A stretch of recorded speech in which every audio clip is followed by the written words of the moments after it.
So, my family over there, so it'll be really nice. It was a long drive up here, though, and I was listening to the radio a lot. I did notice a lot of songs, like on the older channels, male singers wrote these songs like, "Girl, I'm going to give it to you all night long," and I was thinking, I don't really know a single woman that would say anything other than, "That's a thanks." I'm good.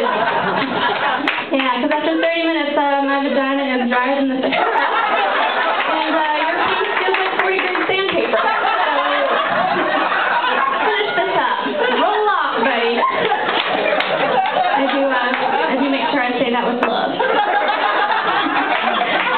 It is hard for me to start new relationships, though. I do have deal breakers. Ladies, you know what deal breakers are? Now it's like, oh, hell yeah.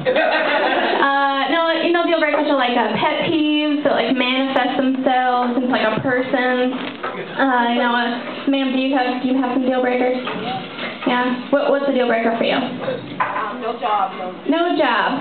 That's a good one. That's just gonna say small penis. Obviously, that's not a problem. Sir, I'm sure your penis is great. But my last relationship didn't go very well. He was really mean. He was calling me names a lot. He was like, "You're crazy and you're dramatic," and I was like, I don't know, please. But I know I have my faults, but he barely cried when I faked my own death, and that hurt a lot. It did, but I have been dating a little bit, and it's hard to get that started. It's hard to find a pace of a new relationship. You don't want to rush it. It's like, when's a good time to start holding hands, or when you introduce them to your parents, you want to freak them out, or when's a good time to bring up anal beads. It's just really hard to gauge. True. But ladies, I don't care how long you've been dating, you will never get your boyfriend to buy you tampons voluntarily. It will not happen. Guys really hate that. I don't really understand that. They know they're not for you. You probably have a penis. If anything, it's just proof that you have access to someone's vagina. I don't understand that. You go up to the cashier, even if he gives you a hard time, he's like, "Oh, what you got there, buddy?" You're like, "Oh, the keys to the city, my friend." That's what I'm saying. It's called Badgeville. Population meat. I told my mom that joke. She did not like it. To say the word bad. Can't you call it something pretty like the Pink Palace or something? That's a terrible idea. I could have named my vagina after something that sounds like a ride at Disneyland. And the kids are going to want to get in there. It's going to be like last time. I don't have sex with kids. I just look like a teacher.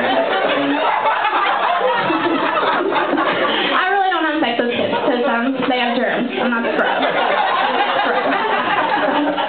But I did have this guy talking to me about premarital sex the other day, and he was like, "Don't do it, it's bad," and God's really clear on that, and I was like, if you don't want to see me anymore, just tell me, Father Thompson, because I don't need you to hide behind your Bible. Okay? And he was like, "Well, what would Jesus do?" And I was like, "Well, I don't think he'd be such a tease." Take off that collar. But I was reminiscing about high school the other day, a big turning point, when you got grown up, when your friends started getting on birth control, and they were like, "You're a kid, oh my God, are you on birth control yet?" I was like, "No, I don't have sex." This was before I was a sinner. And like, "Oh my God, it's not just to regulate your period, it really helps your cramps, and it's not as intense, And I was like, "Well, I guess, but I feel like taking birth control to regulate your period, that's like saying, I don't drink to get drunk. I just really like waking up on my bathroom floor with all my clothes on and an overwhelming sense of shame. And it's just really hard to do that on my own." I have given up drinking. I do take shots of heroin. Only 2 points on Weight Watchers, so good. But I was shopping the other day, Christmas shopping, oh, by the way, did you hear that guy got trampled to death at Walmart? Yeah. The Christmas spirit right there. Fuck you, buddy, you might tickle my elbow, But yeah, so I was looking through the stories I was thinking, like, how many items that they've named to, like, disguise the fact that they're actually vibrators, you know? Like, electric toothbrush, very fun. I did move out. I went home the other day to have dinner with the family. I walked out of my sister's room, and she was weird, totally weird, and she was sitting in her bed, and she had her hand over her mouth. She was breathing like that. She was like, Bridget, what are you doing? She's like, I'm trying to see if I was kidnapped so I could still breathe. I was like, what? I was like, that is stupid.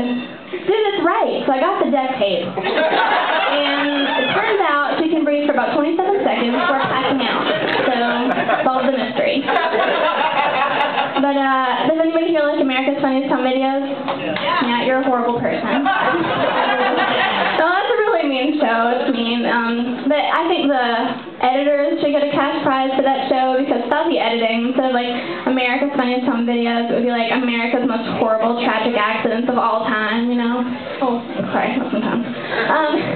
But yeah, you know, it's like some editors like watching, you know, the little Jimmy do his skateboarding tricks, you know, and he's down there and he gets his junk flossed by like a handrail, and some editor's like, cut it, that's gonna be awesome. Without that editor, you'd see like Jimmy's ruptured testicle and like he's now sterile. Nothing funny about that. But my mom called the other day. She's constantly trying to give me new material, you know, to keep me clean. And she's like, Mary Kate, you know, some of these jokes you tell, people are gonna know that you're not a virgin.